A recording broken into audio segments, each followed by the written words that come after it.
आज आपण या अभंगातला चौथा आणि पाचवा अभंग घेणार आहोत. आपण प्रार्थनेने नेहमीप्रमाणे सुरुवात करूया. गुरुर्ब्रह्मा गुरुर्विष्णू गुरुर्देवो महेश्वरा गुरुर साक्षात परब्रह्म तस्मै श्री गुरवे नमः. अलंकापुरी पुण्यभूमी पवित्र तिथे नांदतो ज्ञान राजा सुपात्र तया आठवीता महापुण्य राशी नमस्कार माझा सद्गुरु ज्ञानेश्वरासी. ज्ञानेश्वर महाराज की जय. जय जय रघुवीर समर्थ. पहिल्या श्लोकामध्ये आपण नामाचं महत्व बघितलं. दुसऱ्या श्लोकामध्ये आपण त्याचं स्वरूप पाहिलं आणि तिसऱ्या श्लोकामध्ये आपण त्याचं रूप पाहिलं. रूप वेगळं, स्वरूप वेगळं. आणि हे रूप आणि स्वरूप बघताना आपल्यामध्ये जो भक्तिभाव निर्माण व्हायला पाहिजे, त्याशिवाय याला परिपूर्णता येत नाही. तो भक्तिभाव कसा असायला पाहिजे, त्या भक्तिभावाचं महत्व आपल्याला याच्यामध्ये सांगितलेलं आहे, या आत्ताच्या अभंगामध्ये सांगितलेलं आहे. त्यामध्ये माऊली असं म्हणतात, भावे विणा भक्ती, भक्ती विण मुक्ती, बळे विणा शक्ती बोलून ये. कैसेनी दैवत प्रसन्न त्वरित, उगार आहे निवांत शिणसी वाया. सायासे करीसी प्रपंच प्रतिदिसी, हरिसी न भजसी कोण्या गुणे. ज्ञानदेव म्हणे हरी जप करणे, तुटेल धरणे प्रपंचाचे. हरिमुखे म्हणा, हरिमुखे म्हणा, पुण्याची गणना कोण करी. आपण याला सुरुवात करूया, कारण इथे भावे विण भक्ती, भक्ती विण मुक्ती. मुळामध्ये हा अनुप्रास इतका सुंदर साधलेला आहे भचा, की भावे विण भक्ती, भक्ती विण मुक्ती, असं त्यांनी म्हटलेलं आहे. हा जो भाव आहे तो भाव म्हणजे सद्भाव. सद्भाव, चिद्भाव वगैरे जे म्हटले जातात त्यापैकी सद्भाव. तो जो सद्भाव आहे तो अंतःकरणापासून सर्व शक्तीनिशी असा उत्कटपणे त्या सत असलेल्या हरीचं स्मरण करण्यामध्ये घालवला पाहिजे. तो भाव म्हणजे श्रद्धा आहे, तो भाव म्हणजे अतूट विश्वास आहे. आणि त्याचप्रमाणे जे देव करील ते चांगल्यासाठीच करील, माझ्या हिताचंच असेल, यावर आपली श्रद्धा असली पाहिजे. कारण आपल्याला चांगलं केलं की त्याची आठवण येत नाही. तिथे आपण म्हणतो हे सगळं मी केलं म्हणून झालं. पण जेव्हा वाईट काही होतं त्यावेळेला आपण पटकन म्हणतो, काय बाई हे असं देवाने वाढून ठेवलंय, काही कळत नाही. म्हणजे तिथे आपण त्याला दोष देतो. पण तसं नाही. तो जे करील, चांगलं करेल वाईट करेल, ते माझ्या हिताचं आहे. आणि लिटरली आपल्याला असा अनुभव येतो की त्यांनी काही गोष्टी आपल्याला वाईट केलेल्या असल्या, वाईट म्हणजे आपल्या पसंतीच्या नाहीत, प्रतिकूल आहेत, अशा ज्या केलेल्या असतात त्याचा पुढे आपल्याला उपयोग होतो. त्यामुळे ही निष्ठा त्याच्यावर असली पाहिजे, ही श्रद्धा त्याच्यावर असली पाहिजे. त्याशिवाय हा भाव त्याच्यावरती असला पाहिजे.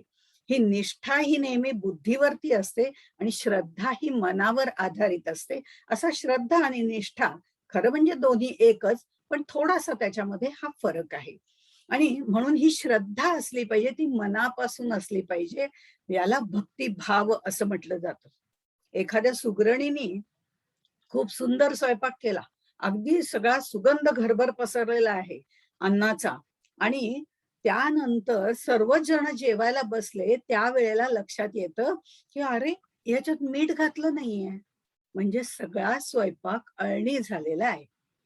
कुठेतरी त्यातला थोडासा आनंद आपला उपभोगण्याचा कमी होतो.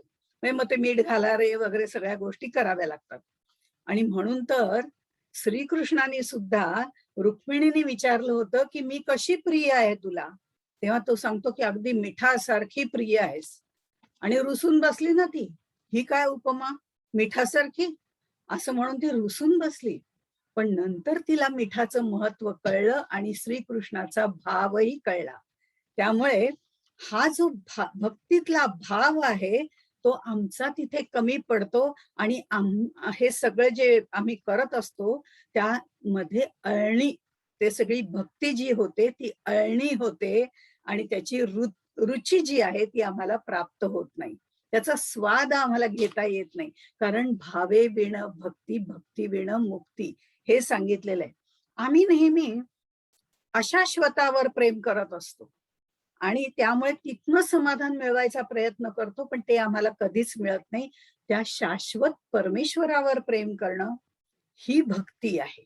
ती भावपूर्ण करायला पाहिजे असं म्हटलेलं आहे. त्याचं कारण आम्ही बुद्धीनी, तर्कानी अशी आम्ही ती करायला गेलो तर ती साध्य होत नाही.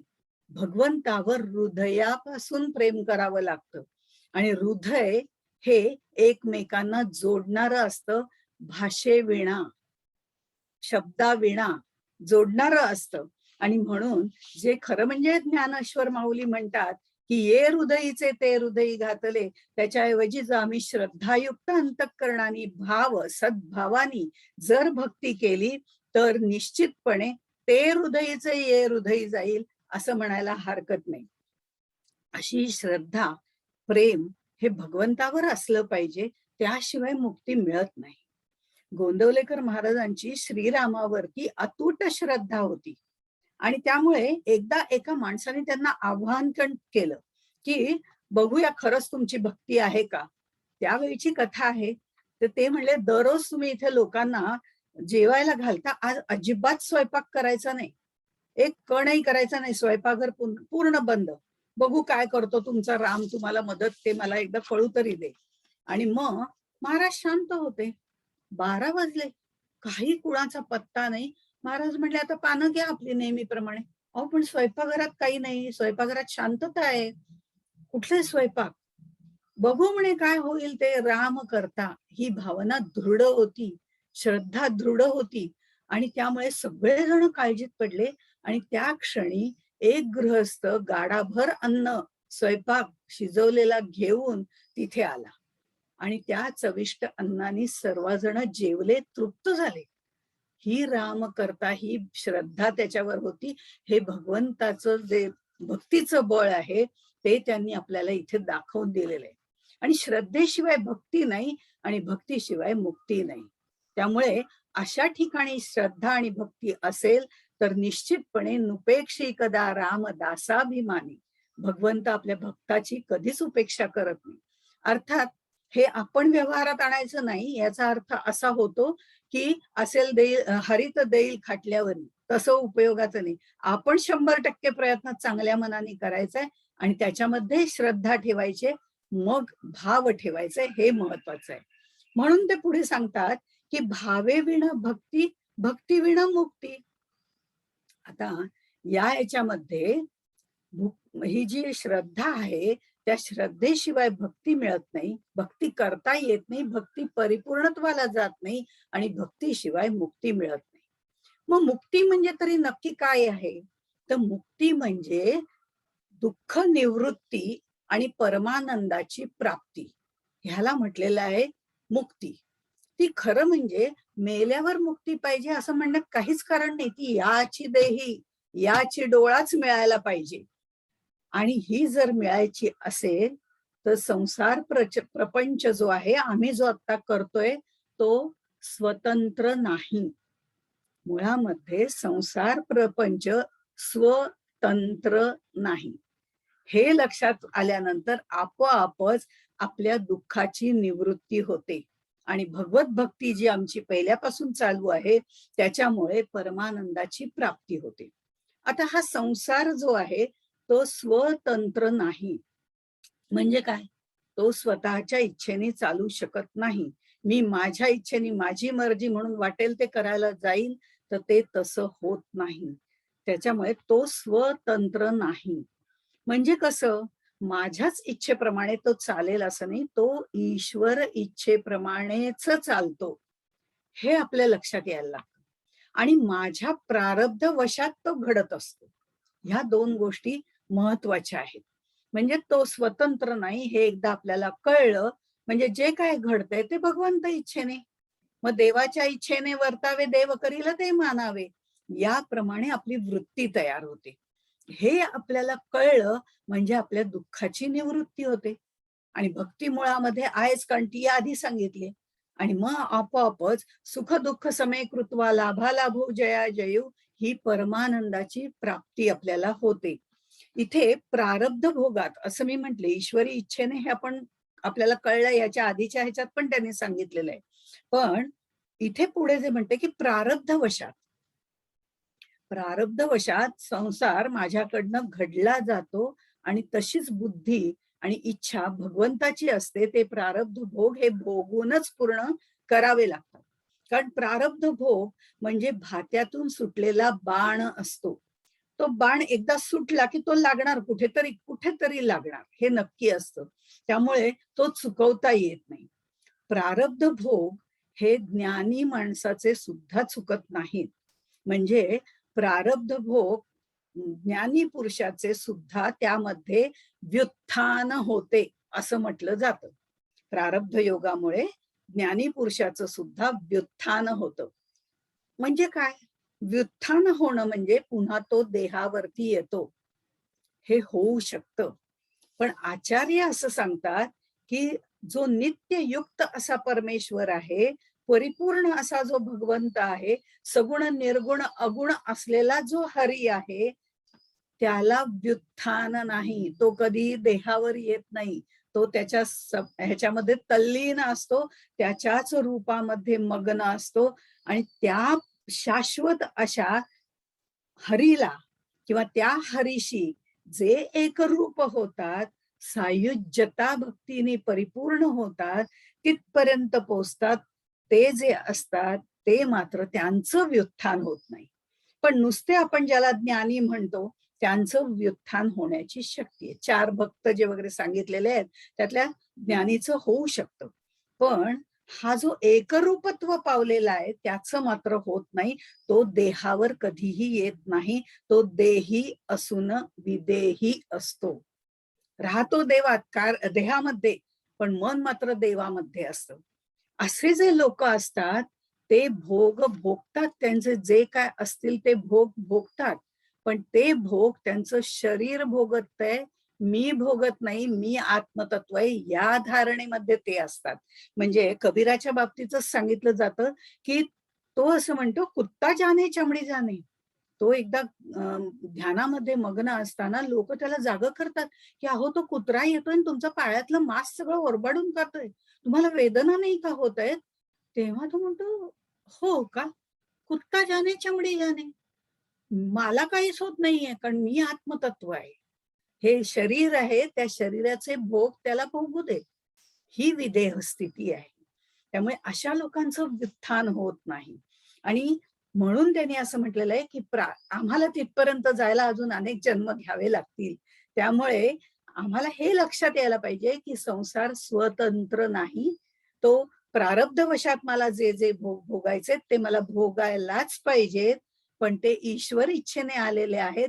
ही जर माझी श्रद्धा असेल तर मी त्यातनं आपोआपच बाहेर पडते आणि मला ती शक्ती भगवंत देत असतो. आणि त्यामुळे ही परमानंदाची प्राप्ती आम्हाला याची देही याची डोळाच होत असते. आता खरं जर सांगायचं झालं तर मुक्ती ही याच क्षणी आपल्याला मिळू शकते. तुम्हा आम्हाला सुद्धा मिळू शकते. भक्तीच्या जोरावर मिळू शकते. ती भक्ती कशी असावी हेही आधी भगवंतानी म्हणजे ज्ञानेश्वर मुखातनं सांगितलेलं आहे. आणि त्यामुळे ही भक्ती मिळते तत्क्षणी आपल्याला मुक्तीही मिळते. आत्मनिवेदन भक्तीपर्यंत जावं लागतं हा भाग वेगळा. पण ही मुक्ती आम्हाला तत्क्षणी मिळू शकते. एका ऋषींनी एक माणूस त्यांच्याकडे येतो, ऋषींकडे येतो आणि त्याला म्हणतो, "खरं म्हणजे ना मला आता असं वाटतंय, की झालंय सगळं, आता मुक्ती मिळायला पाहिजे. मला तुम्ही कधी मुक्ती देऊ शकाल? मी तुमच्या मठात येऊन राहायला 1, 2 वर्ष, 3 वर्ष तुम्ही म्हणाल तितके वर्ष राहायला तयार आहे. इतकंच नाही तुम्ही सांगाल ती साधना करायची सुद्धा माझी तयारी आहे. मी सगळ्याला तयार आहे. मी कधी येऊ तुमच्या मठामध्ये राहायला?" तेव्हा ते म्हणले, "मठात राहायची काही आवश्यकताच नाहीये. तुला आत्ता या क्षणी मी मुक्ती देऊ शकतो. बस माझ्यासमोर. मांडी घालून बैस." तेव्हा तो म्हणला, "आत्ता? या क्षणी?" "हो, हो." म्हणे, "लगेच? इतक्या लगेच?" हो म्हणला, "इतक्या लगेच?" "नाही, नाही." म्हणे, "असं कसं चालेल? मी घरी बायको मुलांना काही सांगून आलो नाही हो. मुलं आणि पुन्हा मुलीचं लग्न ठरलंय हेच तर मी तुम्हाला सांगायला आलो होतो, की हे एकदा लग्न-बिग्न झालं ना, की मग मी तुमच्याकडे येतो आणि मग तुम्ही मला मुक्ती द्या. आता सगळं झालं की आपण नंतर बघू. पुढे कुठे काय लग्न होतं, मग बाळंतपण येतं, तो तिथंच गुरफटून जातो, तो पुन्हा मठातच येत नाही. याचा अर्थ आम्हालाच मुक्ती नको असते. आम्हाला प्रपंचात गुंतून राहायलाच आवडत असतं. पण खरं म्हणजे संत, भगवंत आपल्याला हेच सांगावं लागतं, काही सांडावे न लगे, काही मांडावे न लगे, तरी सुद्धा आम्हाला मुक्ती मिळू शकते. आणि ही मुक्ती जर आमच्या अंगी ते भक्तीचं बळ असेल, तर निश्चितपणे ती मुक्ती आम्हाला मिळू शकते. आणि म्हणून आम्हाला या सगळ्यातनं प्रपंचात राहून सुद्धा अलिप्त राहता आलं पाहिजे. मुक्तीची गोष्ट खूप दूरची आहे असं आपण म्हणूया. पण भगवंताच्या नामस्मरणाने, भक्तिभावानी, देवाच्या श्रद्धेने हळू-हळू आम्हाला संसारातनं अलिप्तता येते. ती जर ठरवली तर निश्चित येते. याचा अर्थ संसार सोडण्याची गरज नाहीये. आम्ही सगळ्यांमध्ये राहून रंगुनी रंगात साऱ्या रंग माझा वेगळा असं मी मागच्या वेळी म्हटलं होतं. या सगळ्याचा आनंद घ्यायचाय पण त्याच्यात लिप्त व्हायचं नाहीये. त्या आसक्तीमध्ये गुंतायचं नाहीये हे महत्वाचं आहे.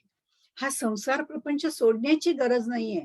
तिथे लव्ह विथ डिटॅचमेंट हे महत्वाचं आहे. अलिप्त राहून सर्वांवर प्रेम करून, प्रेमाने वागून, सगळ्यात भगवंत बघून आम्ही त्यांच्यापासून दूर राहू शकतो आणि त्यांच्याबरोबर आनंद सुद्धा घेऊ शकतो.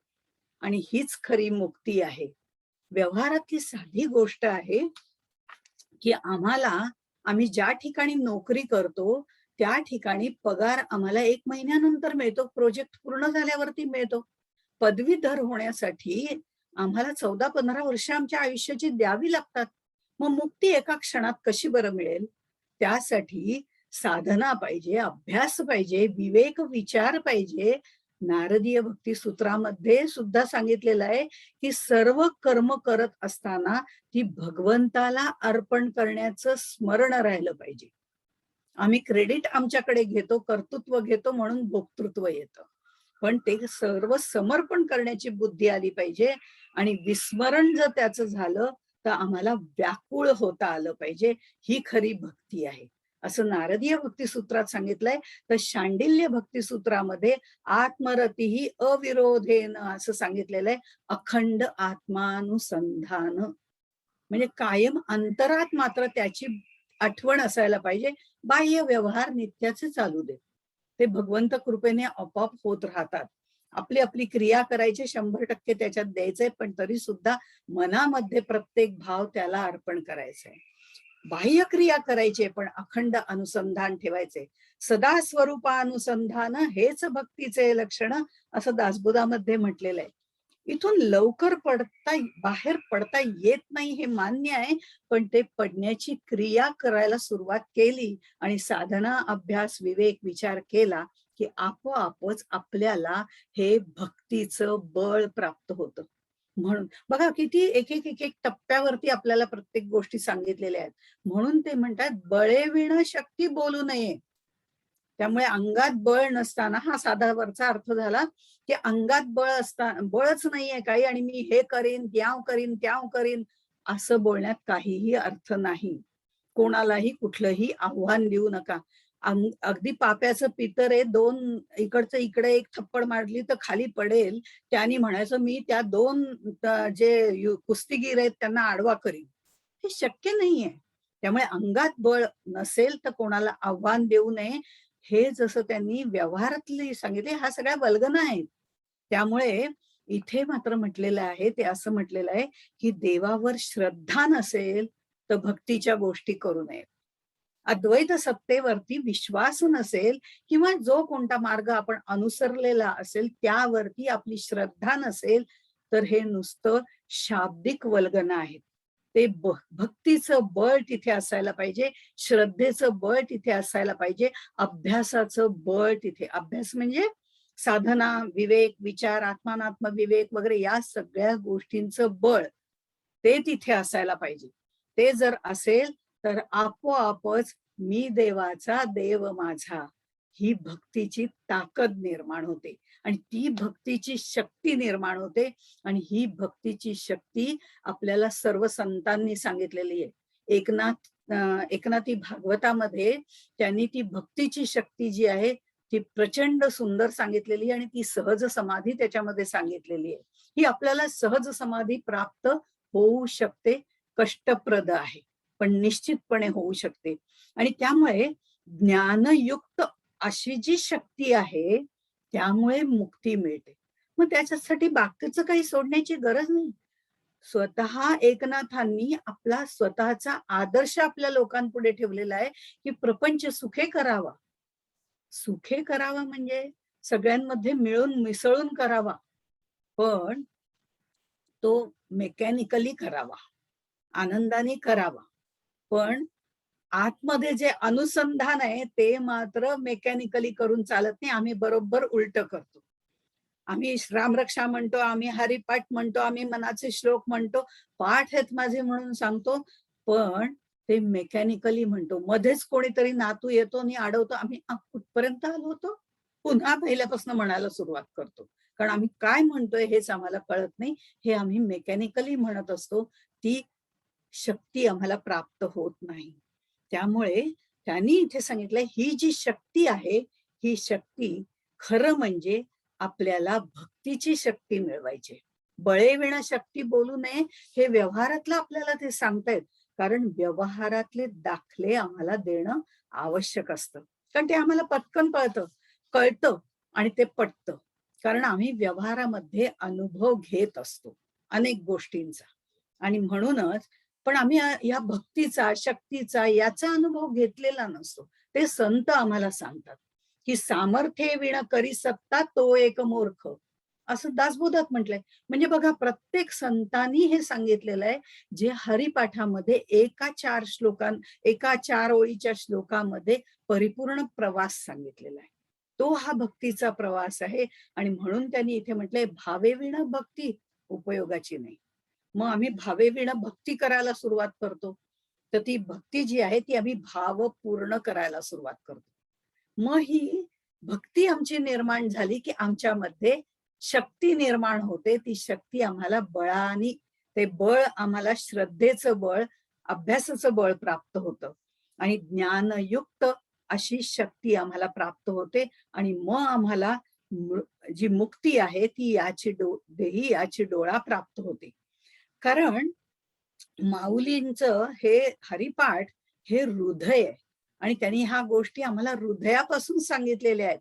आणि मग ते आम्ही आमच्या हृदयापासूनच म्हणायला पाहिजे, श्रद्धायुक्त अंतःकरणाने म्हणायला पाहिजे, हे त्यांनी सांगितलेलं आहे. आणि म्हणून ते पुढे हेही सांगतात, की कैसेनी दैवत प्रसन्न त्वरित उगार आहे निवांत शिणसी वाया. खूप सुंदर सांगितलेलं आहे.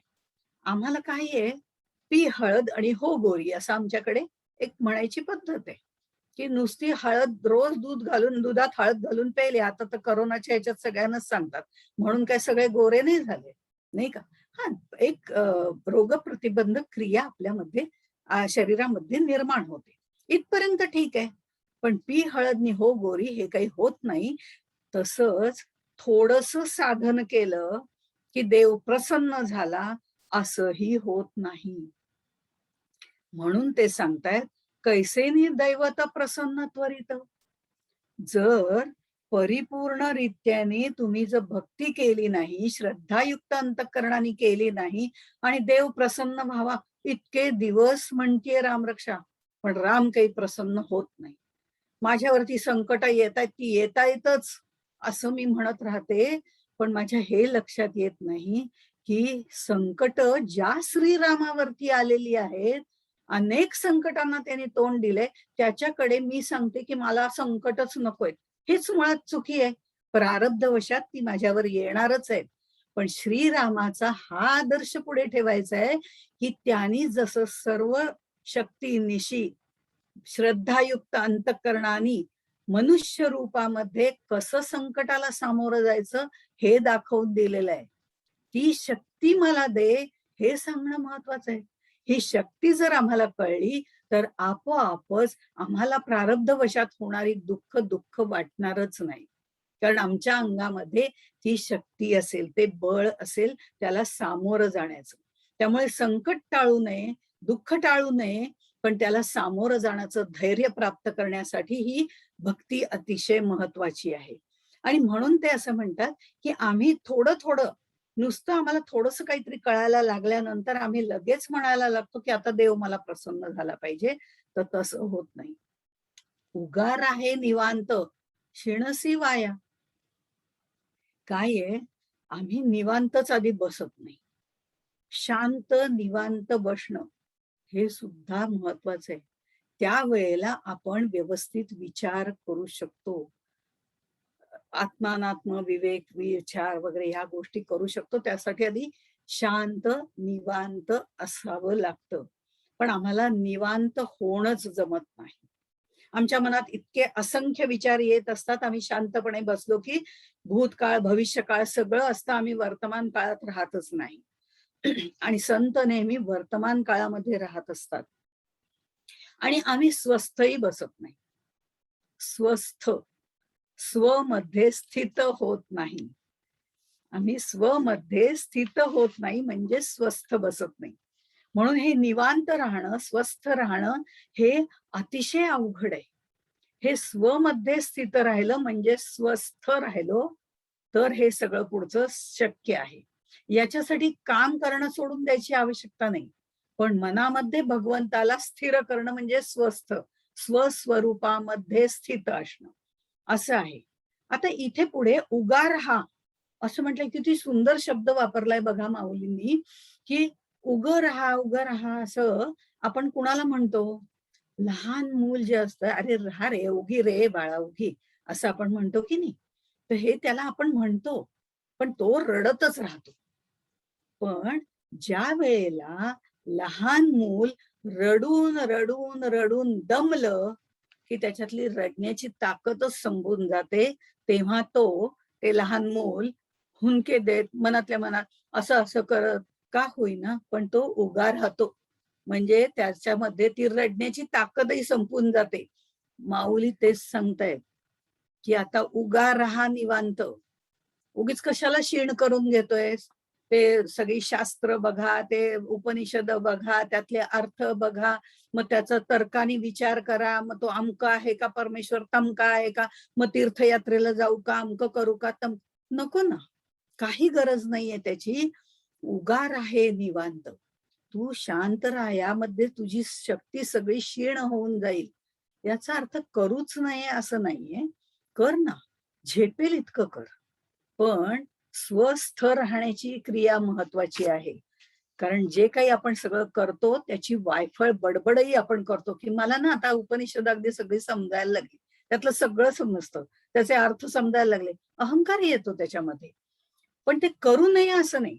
ज्ञान जरूर मिळवावं पण त्याचा अहंकार नसावा. तो सात्विक अहंकार तिथे आपल्याला येतो. म्हणून उगार आहे निवांत हे त्यांनी सांगितलंय.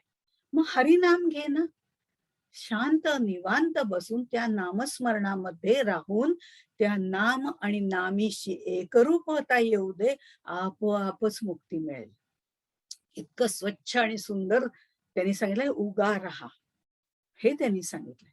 याचा अर्थ असा नाही घरातले कुठे यात्रेला निघालेत, छे छे मला उगा राहा सांगितलंय, असा त्याचा अर्थ नाहीये. जा तिथपर्यंत, तिथली स्पंदनं घे, त्यातला आनंद घे. पण तिथे राहायला 5 स्टार हॉटेल आहे का? ही सोय आहे का? हा विचार करू नको. तो शीण आहे, असं त्यांनी सांगितलंय. ज्ञानेश्वरीमध्ये एक सुंदर दृष्टांत दिलेला आहे, की पाणी भरपूर वाहतंय. अगदी स्वच्छ आणि सुंदर पाणी आहे. त्याच्यातून जाण्यासाठी होडी तयार करायची. झाड तोडलं, फळ्या कापल्या, तराफा केला, होडी तयार केली, सगळे श्रम घेतले. आता ती होडी पाण्यापर्यंत नेली. बघतो तो काय? हे सगळं मृगजळ आहे. उगा वाया शेण तो आतापर्यंत झाला. हे सगळं मृगजळ आहे. आधी खरं काय, खोटं काय, सार काय, अशार काय, हे सगळं भक्तियुक्त अंतःकरणाने जाणून घे. तर्काने वगैरे जाणू नको. त्याच्यावर विश्वास ठेव आणि मग त्यातनं बाहेर पड. सायासे करिसी प्रपंच निसिदिनी, हरिसी न भजसी कोण्या गुणे. आता प्रपंच रात्रंदिवस करतोय ना, 24/7 करतोय आम्ही. त्याच्यासाठी धडपडही करतो. अहो, लाखो रुपये कमावण्यासाठी आम्ही अख्खं आयुष्य त्याच्यामध्ये घालवतो, अख्खा दिवस तिथे घालवतो. रात्रंदिवस आम्ही कष्ट करतो, धडपड करतो आणि वरती सांगतो की ही हरिभक्ती करायला मला वेळच नाही. आहे ना. तू जाता, येता, उठता, बसता, खाता, पिता हरिमुखे म्हणू शकतो. म्हणजे हरीचं नामस्मरण क्रिया करताना करू शकतोस आणि हरिभक्ती करायला वेळ नाही अशी सबब सांगतोस, की मला हे प्रपंच करायचंय. तुला जो प्रपंच करण्यासाठी पाठवलेलं आहे, त्या हरीलाच विसरतोयस तू. समर्थ असं म्हणतात, करणे लागे भोजन. ते राहतं का बघा, मी या गोष्टी सांगते. या सगळ्या गोष्टी आपण करत असतो. करणे लागे भोजन, करणे लागे उदक प्राशन, मळ मूत्र त्याग लक्षण, हेही सुटेना. जनाचे समाधान राखावे, आपुले पारखे बोळ खावे आणि भजनचे सोडावे, हे कोण ज्ञान. असं समर्थाने सुद्धा म्हटलेलं आहे. म्हणजे ह्या सगळं आम्ही करायला आम्हाला वेळ असतो प्रपंचासाठी, मग हरिनाम घेण्यासाठी वेळ नाही, हे म्हणणंच चुकीचं आहे. प्रपंच करावा नेटका, नेटका करता फिका होत जातो. त्याप्रमाणे आम्हाला तो करणं आवश्यक आहे. तो करायचा आहे. पण ते करता करता नामस्मरण घ्यायचंय. आपोआपच तो नेटका करता फिका होत जातो. आणि म्हणून इथे ज्ञानदेव जसं सांगतात ते तसं कबीर सुद्धा सांगतात, जिस जिस यार ने नाक दी उसको भूल गया. तर म्हणजे आपण नथ ज्या वेळेला दिली जाते, नथुनी यार नाही, नथ दिली त्या यार म्हणजे त्या आपल्या नवऱ्याचं आपण कौतुक करतो की त्याने मला नथ दिली, अमक्याची आहे, तमक्याची आहे, इतकी करोडची आहे, त्यातले हिरे खरे आहेत वगैरे. अरे पण ज्या नाकामध्ये तू नथ घालतेस ते नाक तुला कोणी दिलं? ते त्या भगवंतानी दिलंय. तसंच हा जन्म आम्हाला कोणी दिलेला आहे? त्यांनी दिलेला आहे. तर त्याची आठवण करायची सोडून आम्ही प्रपंचामध्ये रमून जातो. हे कितपत योग्य आहे? तोच आमचं योगक्षेम करणारा आहे, हे आपण लक्षात ठेवायला पाहिजे. म्हणून ते म्हणतात, ज्ञानदेव म्हणे हरी जप करणे, तुटेल धरणे प्रपंचाचे. ह्या प्रारब्धानुसार ठरलेल्या सुख-दुःख ह्या सगळ्या प्राप्तीमध्ये कुठलाही फरक होत नाही. पण संकल्प करता किंवा हे सगळं करणारा भगवंत आहे. हा संसार त्याज्य आहे, हे संसारात राहून आपल्याला कळलं पाहिजे. त्यावेळेला हे प्रपंचाचं धरणं जे आहे ते आम्हाला सोडता येतं. म्हणजे कसं आहे, हे ज्ञानाचं सुद्धा हे खोटं धरणं आम्ही धरलेलं असतं, तेही निश्चेष सुटत नाही. ज्ञान झालं, मला ज्ञान झालं, अशा पद्धतीने आम्ही म्हणत असतो. पण आपल्या ह्या सगळ्यामध्ये आपण ज्या वेळेला हे ज्ञान प्राप्त करतो, ते ज्ञान सुद्धा मुरावं लागतं. ज्ञान विज्ञान मुराले. मला अनुभव आला तोही मुरावा लागतो. आणि हे सगळं ज्या वेळेला संपतं, त्यावेळेला प्रपंचाचं धरणं जे आहे ते आपोआपच नाहीसं होतं. प्रपंचाचं धरणं म्हटलेलं आहे आणि ते महत्वाचं आहे. हे प्रपंचाचं जे धरणं आहे, म्हणजे मी प्रपंचाला घट्ट धरून ठेवलंय, त्यांनी मला घट्ट धरून ठेवलेलं नाहीये. हे सगळे संत आपल्याला कायम सांगत असतात आणि आम्ही त्या प्रपंचाला धरतो आणि म्हणतो नाही, हा प्रपंचच मला सोडत नाही. गोंदवलेकर महाराजांचीच गोष्ट आहे की किंवा अनेक संतांच्या ह्याच गोष्टी सांगितलेल्या आहेत. 2-3 ठिकाणी मी हे वाचलेलं आहे की ते संत सांगतात, मी झाडाला घट्ट धरून ठेवलंय. म्हणजे घट्ट धरून ठेवतात आणि म्हणतात, अरे हे झाड मला सोडत नाही. अहो म्हणे तुम्ही सोडा ना त्याला, असं ते भक्त त्यांना सांगतात. तेव्हा ते म्हणतात, मग हे प्रपंचाचं असंच आहे. मी त्याला सोडत नाही आणि मी म्हणतो त्याने मला घट्ट धरून ठेवलंय. हे प्रपंचाचं धरणं आम्हीच आमचं सोडायला पाहिजे. ते सोडणं जेव्हा आम्हाला समजतं, त्याच वेळेला आम्हाला ही भक्ती पण तेवढीच आत्मीयतेने करता येते. संसारात राहून, प्रपंचात राहून आम्हाला ती करता येते. हे तितकंच महत्वाचं आहे. म्हणून त्यांनी असं म्हटलेलं आहे, की या प्रपंचामध्ये मी अडकून पडलोय, असं आपण म्हणतो आणि तो खरं करत राहतो. खरं म्हणजे त्यांनी आपल्याला धरलं नाही, आपण त्याला धरलेलं आहे. हे आपलं धरणं सुटलं पाहिजे. मला ज्ञान झालंय हा सात्विक आनंद जो आहे, त्या ज्ञानाचा अहंकार सुटला पाहिजे. ते धरणंही आम्हाला धरून ठेवतं. ही सगळी धरणी जी आहेत, आम्हाला धरून ठेवलंय असं आम्हाला जे वाटतं, ते आम्हीच आम्हाला सोडून टाकायला पाहिजे. आम्हाला त्यांनी धरलेलं नाही, आम्ही त्याला धरलेलं आहे. ही भावना आपल्या मनामध्ये रुजली पाहिजे. अशा तऱ्हेने त्यांनी सगळं सांगितलेलं आहे या अभंगामध्ये, की आपल्या अंगामध्ये बळ नसताना व्यर्थ गोष्टी बोलू नयेत. श्रद्धायुक्त अंतःकरणारी भगवंताची भक्ती करावी. मनामध्ये अंतःकरणामध्ये ते दृढ करावी. उगीचच मुक्तीच्या वल्गना करू नयेत. रात्रंदिवस ज्या संसारामध्ये आपण राहतो त्याचा लाभ नाहीये, त्यासाठी तू राब राब राबतोयस. पण ज्याने तुला निर्माण केलंय, त्याच ज्याने आपलं जीवन कृतार्थ होणार आहे, ते करण्यासाठी जो मदत करतोय, त्या हरीचं तू नामस्मरण घे. ते तू करत नाहीस हे लक्षात ठेव. तू नाम घेतलंस तर याची देही, याची डोळा, तुला मुक्ती मिळेल हे निश्चितपणे आहे. पुढच्या अभंगाकडे आपण वळूया. हा अभंग म्हणण्यात ऐवजी, भावे विण भक्ती, भक्ती विण मुक्ती, बळे विण शक्ती बोलू नये. कैसे नि दैवत प्रसन्न त्वरित, उगार आहे निवांत सिणसी वाया. सायासे करीसी प्रपंच निशिदिनी, हरिसी न भजशी कोण्या गुणे. ज्ञानदेव म्हणे हरी जप करणे, तुटेल धरणे प्रपंचाचे, हरिमुखे म्हणा हरिमुखे म्हणा. कसं असतं, नंतर अभंग म्हटला की त्यातला अर्थ आपल्याला लगेच लक्षात येतो. म्हणून तो एकदा भरभर का होईना पण म्हणायला लागतो. पुढच्या अभंगामध्ये त्यांनी असं म्हटलेलं आहे, योग याग विधी येणे नव्हे सिद्धी, वायाची उपाधी दंभ दर्प. भावे विण देव न कळे निसंदेह, गुरु विण अनुभव कैसा कळे. तपे विण दैवत दिधल्या विण प्राप्त, गुजे विण हित कोण सांगे. ज्ञानदेव सांगे दृष्टांताची मात, साधूचे संगती तरणो पाव. ह्याच्यामध्ये त्यांनी आता आपल्याला पुढच्या 2 गोष्टी महत्वाच्या सांगितलेल्या आहेत. गुरु विण अनुभव कैसा कळे. हे भावे विण भक्ती आपल्याला आता कळलेलं आहे. भावे विण देव न कळे निसंदेह, हे आधीच्या ह्याच्यात त्यांनी सांगितलेलं आहे.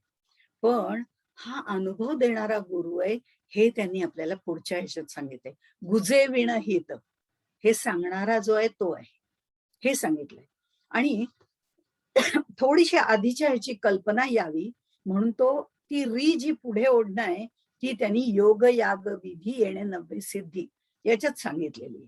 म्हणजे जगामध्ये ईश्वर प्राप्तीचे अनेक मार्ग आहेत. पण आता आपल्याला पंढरपूरला जायचंय. कुणी पायी जाईल, कुणी बैलगाडीने जाईल, कुणी बसने जाईल, वेगवेगळ्या वाहनातनं ते जातील. आता ते ज्या वाहनामध्ये बसतील, तो जो स्पीड आहे त्या स्पीड प्रमाणे ते जातील ना. म्हणजे ज्ञान मार्गाने जातायत का भक्ती मार्गाने जातायत का योग मार्गाने जातात हे महत्वाचं आहे. किंवा योग याग विधी जे म्हटलेलं आहे त्याप्रमाणे म्हटलेलं तसे जातात. कशा पद्धत अनेक मार्ग आपल्याकडे सांगितलेले आहेत. पण जाणार ते शेवटी पंढरपूरलाच. कोणी लवकर जाईल, कोणी उशिरा जाईल. पण पोहोचणार तिथेच ना. अंतिम गंतव्यस्थान जे आहे तिथपर्यंतच पोहोचणार. कोणत्याही मार्गाने गेलात तरी शेवटी त्या बारीमधनच जावं लागतं. बारीमधनं म्हणजे त्या लाईन मधनच तुम्हाला जावं लागतं त्या देवळात गेल्यानंतर. एकदा तिथपर्यंत जायला कुठलेही मार्ग घ्या हो. पण त्याच्या आत शिरायचं असलं, चारी मुक्ती साधी येल्या हा पहिला अभंग आहे त्या दृष्टिकोनातनं हे सांगितलंय, की तिथे मात्र तुम्हाला सगळ्यांना पायीच जावं लागतं. आतमध्ये ओळीतच जावं लागतं. मग तिथे तुम्ही बैलगाडीतनं आलायत का विमानाने आलायत हे कोणी विचारत नाही. तिथे सगळ्यांना एकाच ह्याने जावं लागतं. तो म्हणजे भक्ती मार्ग. तुम्ही ज्ञान मार्ग करा, योग मार्ग करा, कर्म मार्ग करा. पण या सगळ्याला भक्ती मार्गाची जोड देणं महत्वाचं आहे. आपल्या धर्मामध्ये ईश्वर प्राप्तीसाठी अष्टांग योग सांगितलेले आहेत. अनेक प्रकारचे यज्ञ याग सांगितलेले आहेत. ज्ञान मार्ग, कर्म मार्ग सांगितलेले आहेत. ज्या वाहनात बसून जाऊ तो वेग किंवा गती आपल्याला प्राप्त होते. पण भक्ती मार्गाच्या बारीतून प्रत्येकाला जावंच लागतं. आणि म्हणून त्यांनी सांगितलेलं आहे की अष्टांग योग, इथे योग याग म्हटलेलं आहे, त्यामधला योग म्हणजे अष्टांग योग जो आहे हा अत्यंत कठीण आहे. माऊली त्याला नित्य नवा अग्निप्रवेश असं म्हणतात. योग मार्ग बहुत कठीण, विरळा साधी लक्षातून, म्हणजे लक्षातून एखाद्याला साधतो. भोळ्या भाळ्या सकलान कारण नामची पावन करीत असे. हे नाम त्या मनाने घ्यायला आमच्या सारख्यांना सोपं आहे असं महिपती बाबा भक्ती लीलामृतामध्ये सांगतात. योग म्हणजे अष्टांग योग, यम नियम आसन प्राणायाम प्रत्याहार धारणा ध्यान समाधी या सगळ्याला अष्टांग योग म्हणतात. हा मार्ग निश्चितपणे परब्रह्मापर्यंत नेणारा आहे. त्याच्यामध्ये यम नियम आहेत असंही म्हटलंय. तर अहिंसा सत्य अस्तेय ब्रह्मचर्य अपरिग्रह हे यम आहेत. यम नियम त्याच्यामधला अहिंसा आम्हाला शक्य आहे. सत्य सुद्धा आम्ही काही प्रमाणात करू शकतो. अस्तेय म्हणजे चोरीही आम्ही करणार नाही हे मान्य. पण ब्रह्म आणि ब्रह्मचर्य त्या मार्गावरून आचरण करत जाणं हे आणि अपरिग्रह संसारी माणसाला अवघड आहे. त्यामुळे अपरिग्रह म्हणजे साठा न करणं. त्यामुळे ब्रह्मचर्य आणि अपरिग्रह इथे आमची थोडीशी गडबड होते. प्राणायाम वगैरे सांगितलेलं आहे. तर प्राणायाम म्हणजे ज्या प्राणावरती आपण जगतोय त्या प्राणांना आपल्या कह्यामध्ये आणणं, त्याच्यावरती आपलं अधिष्ठान ठेवणं, त्याच्याप्रमाणे नाही जाणं, त्याच्यावरती आपलं अधिष्ठान ठेवणं, ती बैठक स्थिर करणं. आणि प्रत्याहार म्हणजे विषयांना दूर लोटणं. प्रति आहार त्या विषयांना दूर मागे खेचून ठेवायचं. म्हणजे आहार म्हणजे इंद्रियांचे सगळे भोग.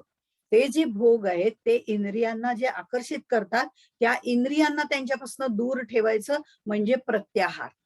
आणि या सगळ्या भावना मनामध्ये दृढ ठेवायच्या, दृढ करून एकाग्र करायच्या म्हणजे धारणा. आणि त्यानंतर एकाग्रतेने हे सगळी धारणा दृढ करून एकाग्रतेने त्याचं स्मरण करायचं, अनुसंधानात राहणं, त्याला ध्यान असं म्हणतात. आता हे सगळं झाल्यानंतर समाधी आहे. म्हणजे ह्या सगळ्यासाठी यमनियम शमदम हे सगळं करून आधी मानसिक शारीरिक संयम मिळवावा लागतो. आणि मग प्राणायाम वगैरे या सगळ्यांनी मनावर आणि शरीरावरती सगळं कंट्रोल आल्यानंतर बाकीचा अष्टांग योग आहे. अशा प्रमाणे हा अष्टांग योग आहे. तसंच याग म्हणजे यज्ञ. धनधान्य लागतं, 16 ऋत्विक लागतात, सामग्री लागते. जसं जसं ते जो यज्ञ करायचा असेल त्याप्रमाणे ती सामग्री लागते. ते पठण करावं लागतं, उच्चारण नीट व्हावं लागतं. हे सगळं व्यवस्थित होणं हे खर्चिकही आहे आणि अवघडही आहे. म्हणजे ईश्वर प्राप्तीसाठी अनेक उपासना, व्रत, जप, तप, दान, धर्म सगळं सांगितलेलं आहे. दासबोधामध्येही त्याचं वर्णन केलेलं आहे. पुरश्चरणे अनुष्ठाने गोरांजने धूम्रपाने शीतोष्ण पंचाग्नी साधने देहाकरिता श्रीराम. हे सगळं देहा करताय, या देहाला तिकडे वळवण्याकरताय म्हणजे हे सगळी साधनं आहेत असं सांगितलेलं आहे. ही साधनं जी आहेत ती त्याच्या प्राप्तीसाठी आहे. गाडीत बसल्यानंतर ती गाडी सोडून द्यावी लागते आणि मग खाली उतरल्यानंतर अंतिम गंतव्य स्थान येतं. तसं ही साधनं सुद्धा नंतर सोडावी लागतात. म्हणून इथे त्यांनी सांगितलेलं आहे की हे सगळे यज्ञ याग विधी जे काही आहेत ते तू कर, काही हरकत नाहीये, त्यात भाव निर्माण होण्याला येईल. पण मी शतचंडीचा याग केला, त्याच्यासाठी इतके दिवस कार्य केलं, इतकी माणसं बोलावली, इतके वैदिक होते, सोडून दे. हे सगळं देवानी तुझ्याकडनं करवून घेतलंय हे लक्षात ठेव, आणि ती करण्याची शक्ती दिली हे महत्वाचं आहे. आणि म्हणून त्यांनी असं म्हटलेलं आहे की हे योग याग विधी येणे नव्हे सिद्धी, वायाची उपाधी दंभ आणि धर्म. खरं दंभ आणि धर्म याची उपाधीच आपल्याला याच्यामुळे लागते. आणि म्हणून ते म्हणतात भावे विण देव न कळे निस्संदेह, हे आपण याच्या आधी पाहिलेलं आहे. आणि मग गुरु विण अनुभव कैसा कळे, मग इथे म्हणतात गुरु विण अनुभव कैसा कळे, भाव तोची देव, तो भाव चित्तात निर्माण झालेला आहे. पण नुसतं ज्ञान मिळवलेलं जे आहे ते रूक्ष असतं, आणि त्यामुळे त्यात भाव असावा लागतो. तो भक्तीच्या ओलाव्यानी येतो, त्यामध्ये नम्रता येते, आणि ती नम्रता जी ज्या वेळेला येते त्यावेळेला भगवंतावर निरपेक्ष बुद्धीने प्रेम केलं जातं, आणि तोच भगवंत सद्गुरु बनून आपल्या पुढे येतो. आणि मग म्हणून जनाबाई सुद्धा म्हणते की धरिला पंढरीचा चोर, हा धरला कुठे पंढरीचा चोर, माझ्या हृदयात त्याला घट्ट बांधून ठेवलेला आहे. हे केव्हा होतं, भक्तीच्या बळाने होतं. आणि मग तो सद्गुरु येतो, आणि मग तो आम्हाला गुह्यातील गुह्य ज्ञान देतो.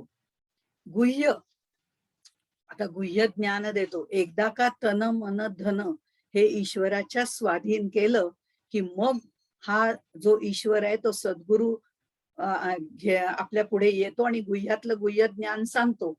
ते जे आहे त्याच्यासाठी काही कालावधी आपल्याला आधी ही सगळी उपासना करावी लागते.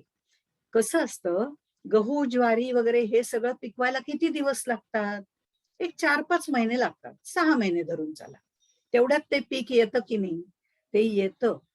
पण केशर पिकवायचं झालं तर, केशर पिकवायचं झालं, उत्तम केशर पिकवायचं झालं तर 14 वर्ष लागतात. 14 वर्ष त्याला लागतं.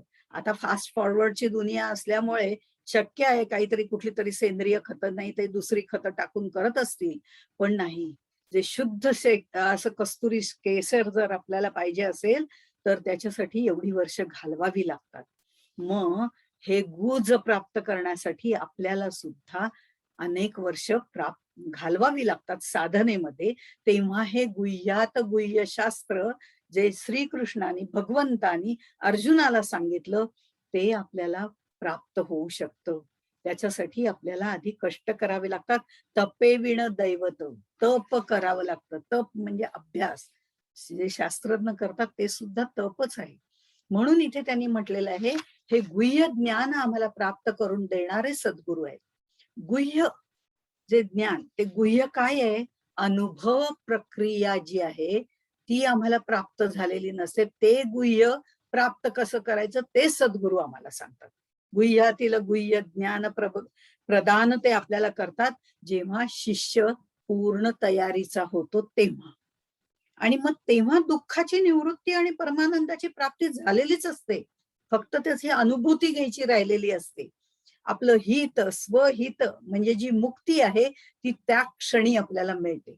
ही जी अनुभव प्रक्रिया आहे, गुह्य आहे, ती आपल्याला सद्गुरु देत असतो. तो मार्ग फक्त सद्गुरूच आपल्याला दाखवतो, ते श्रीमुखातून ऐकायचं असतं. हे जे सगळे दृष्टांत आपल्याला दिलेले आहेत माऊलींनी, ते दृष्टांत जे आहेत ते आपल्याला व्यवहारातले दिले, कारण आम्हाला व्यवहाराचा अनुभव आहे. आणि म्हणून त्यांनी इथे म्हटलंय, मगाशी मी जे अनुभव सांगितले ते सगळे व्यवहारातले सांगितले, कारण त्याचा आपल्याला अनुभव असतो म्हणून ते आपल्याला पटतात. पण आता जर कोणी सांगितलं मुक्ती आत्ता क्षणी, तर नाही ना पटलं. का पटलं नाही, कारण तिची अनुभूती नाही म्हणून नाही पटलं. गुह्यातील गुह्य ज्ञानाची अनुभव प्रक्रिया आहे, ती सद्गुरु सांगतो तेव्हाच कळते, तोपर्यंत कळत नाही. आणि सद्गुरु तेव्हाच सांगतो जेव्हा शिष्याची तयारी होते. आणि म्हणून त्यांनी म्हटलंय दृष्टांताची मात, हे जे दृष्टांत मी देतोय ना ते तुला फक्त कळावं म्हणून सांगतोय, त्याच्यावर मात करून टाक. म्हणजे ते दृष्टांतातलं प्रत्येक गोष्ट घेऊ नकोस, मला जिकडे तुला न्यायचंय तेवढं फक्त तिथपर्यंत जा. कारण दृष्टांत देताना त्यातल्या गोष्टी महत्वाच्या नाहीत, त्यातला अर्थ महत्वाचा आहे. तिथपर्यंत कसं जायचं हे मी त्याच्यातनं सांगतोय. ते तू लक्षात घे, म्हणजे आपोआप सद्गुरू तुला भेटतील आणि सद्गुरू भेटल्यावर ते तुला हे ज्ञान सांगतील. हे सद्गुरू, सत्पुरुष, संत, सज्जन हे सुद्धा योगी असतात, ज्ञानी असतात, भक्त असतात, 3 प्रकारचे. आणि त्यामुळे योगी असतात ते आपले तिथपर्यंत जाणं अवघड आहे. हे योग, याग, क्रिया त्यांनी सांगितलंय. आणि हे योगी असतात ते कोणाकडे जात नाही. ते हिमालयात म्हणा किंवा असे एखाद्या निर्जन ठिकाणी वनामध्ये जाऊन साधना करत बसलेले असतात, ते लोकांकडे जात नाहीत. पण ज्ञानी असतात, अनुभूती घेतलेली असते, असे काही जण असतात, समर्थांसारखे म्हणा, ज्ञानेश्वरांसारखे म्हणा, ते तीर्थाटन करतात. सहवासात येणाऱ्या सगळ्या लोकांना लोकसंग्रह करून ज्ञानदान करत असतात. आणि तिसरे भक्त असतात, संत सज्जन असतात. ते आपल्या दारापर्यंत येतात आणि म्हणतात, चल मी तुला सांगतो, असं म्हणूनही ते तयारी करतात. आणि त्यामुळे त्यांची जी भक्ती असते ती अहैतुक भक्ती असं जी म्हटली जाते. त्यांचा काहीही आलो उपकारापुरता या पद्धतीने ते आलेले असतात आणि आपल्याला ते सर्व ज्ञान देतात. काही सद्गुरूच्या रूपामध्ये येतात, काही संतांच्या रूपामध्ये येतात, काही ग्रंथांच्या रूपाने येतात. म्हणून ते सगळेजण जे आहेत ते सद्गुरूच्या स्थानी आहेत. त्यामुळे ते सद्गुरू जे आहेत ते आम्हाला हे गुह्यातील गुह्य ज्ञान सांगतात. आणि म्हणून सदा संगती सज्जनांची धरावी, हे सच्च्या अनुसंधानात असलेले जे सज्जन आहेत त्यांची संगती धरायची, म्हणजेच सद्गुरूंची धरायचे, म्हणजेच महाजनांची धरायचे, म्हणजेच ज्ञानी पुरुषांची धरायचे. नाही जमलं तर भक्ताची धरायची. भक्ताची का धरायची? जो खरा भक्त आहे त्याची धरायचे, विभक्त नाही तो भक्त. कारण मगरीचा ज्या वेळेला पाय धरला, मगरीने जेव्हा हत्तीचा पाय धरला होता त्यावेळेला हत्तीचा, ती कथा भागवतातली सगळ्यांना परिचित आहे. त्या हत्तीला त्यांनी मुक्ती दिलेली आहे, त्यांनी ते कमळ टाकलं वगैरे, ही सगळी कथा माहिती आहे आपल्याला. पण त्या मगरीचा सुद्धा उद्धार केला. हत्ती भक्त होता आणि त्याला मुक्ती दिली आहे. पण त्या मगरीने असं म्हटलेलं आहे नंतर, की मी त्या भक्ताचे पाय धरले ना, म्हणून त्याचे पाय मी सोडलेच नाही, ते घट्ट धरून ठेवले मगरीने. आणि म्हणून ती म्हणली त्याच्याबरोबर माझाही उद्धार झाला. असा आपला उद्धार होऊ शकतो. म्हणून भक्त सुद्धा त्याच्यामध्ये आहेत, जे विभक्त नाहीत ते भक्त. म्हणजे संतांची संगत धरायची, त्यांची संगत धरताना फक्त पंगत भाऊ व्हायचं नाहीये. संगत धरायचे म्हणजे त्यांनी म्हटलेले अर्जुनाचे पांगती, अर्जुनाच्या पंक्तीला बसा तेव्हा तुम्हाला गुह्य ज्ञान होईल. हो, अर्जुनाच्या पंक्तीला बसणं इतकं सोपं नाहीये. त्यासाठी साधना पाहिजे, त्यासाठी श्रद्धा पाहिजे, त्यासाठी भक्तिबळ पाहिजे, हे भक्तीचं बळ पाहिजे. हे सगळं असेल तर आम्ही तिथपर्यंत अर्जुनाच्या पंक्तीला बसण्यास योग्य होऊ. म्हणजे संतांची संगत महत्वाची. ही संगत एकदा मिळाली की आपोआपच त्यांच्या पंक्तीला बसता येतं. त्या पंक्तीला बसायचंय म्हणजे फक्त पंक्तीला बसायचं नाहीये आणि जे आपल्याला पाहिजे ते घ्यायचं नाहीये. त्या संगतीतून गुण आत्मसात करायचे. गुण म्हणजे त्रिगुण नव्हे, सद्गुण, सद्भाव, विवेक विचार, आत्मानात्म विचार, ते कसं करतात, जाणत्याचा मार्ग जो आहे त्या मार्गाने जायचंय. आणि मग त्या पंक्तीला बसणं म्हणजे याचा अर्थ हा आहे. हे गुण आत्मसात करायचे, कारण मुक्ती दुसरं कोणी देणार नाही, आपली आपल्यालाच मिळवायची. किंवा सद्गुरू सुद्धा ही जे गुह्यातलं गुह्य ज्ञान सांगण्याची अनुभव प्रक्रिया सांगतात. आपल्याला हाताला धरून तिथपर्यंत नेतात. पण घोड्याला चारा त्याच्या तोंडापर्यंत आपण नेऊन देऊ शकतो. तो मी खातो तू पचव असं नाही करता येत. त्यानेच त्याला गिळावा लागतो, त्याचाच त्याला पचवावा लागतो. तसा अनुभूती किंवा अनुभव हा ज्याचा त्यालाच घ्यावा लागतो. संत सज्जन सद्गुरू हे गुह्यातलं ज्ञान आपल्याला सांगतात, आपल्याला हाताला धरतात आणि हाताला धरून त्या मार्गापर्यंत नेतात. आणि तिथपर्यंत गेल्यावरती चांद्रशाखा न्याय, तिथपर्यंत नेल्यावरती मग म्हणतात, आता अनुभव मात्र तुझा तूच घ्यायचा आहे बरं का, आणि तो तू घेऊ शकशील एवढी मी तुझी तयारी केली आहे गुह्यातलं गुह्य ज्ञान सांगू. पण नंतर अनुभूती ही आपणच घ्यायची असते. त्यामुळे आपल्याला काही दिवसांनी मुक्ती घेऊ वगैरे नाही, ती तत्क्षणी तेव्हाच मिळू शकते असं जे मी म्हटलं, ते भगवत भक्तीसाठी आपलं जीवपण द्यावं लागतं. अमृतानुभवामध्ये ती ओवी आहे. आणि हे जीवपण आपण देतो. जीव घेतला माझा असं म्हटलंय ज्ञानेश्वरांनी. आम्हाला वाटतं असं जीव कसा काय घेतला? जीव घेतला म्हणजे जीवपण घेतलं. ते जीवपण घेतल्याशिवाय शिवपण येत नाही ना आम्हाला. ती अनुभूती येत नाही. म्हणून नामदेव जसं तुकाराम महाराज म्हणतात, तुका म्हणे बळी जीव दिला पायतळी. अरे दिला ना तुला जीव मी, मग तुझ्या पायतळी जीव दिला, आता मला काहीतरी देशील की नाही? म्हणजे शिव एकरूप करून घेशील की नाही? तसंच नामदेव सुद्धा म्हणतात, घेसी तेव्हा देसी ऐसा अससी उदार. काहीतरी घेतल्याशिवाय तू काही देत नाही. त्यामुळे काय रोधू देवा तुझे कृपणाचे दार. तू उदारे उदारे लोक म्हणतात, तू कृपा, तू तर कृपणच आहेस, कारण काहीतरी घेतल्याशिवाय तू काही देतच नाहीस. म्हणजे तुला म्हणायचं कसं उदार? पण ही त्याच्या बरोबर भांडण्याची शक्ती, धरीला पंढरीचा चोर म्हणण्याची शक्ती, आधी भावबळे आपल्याला यायला पाहिजे.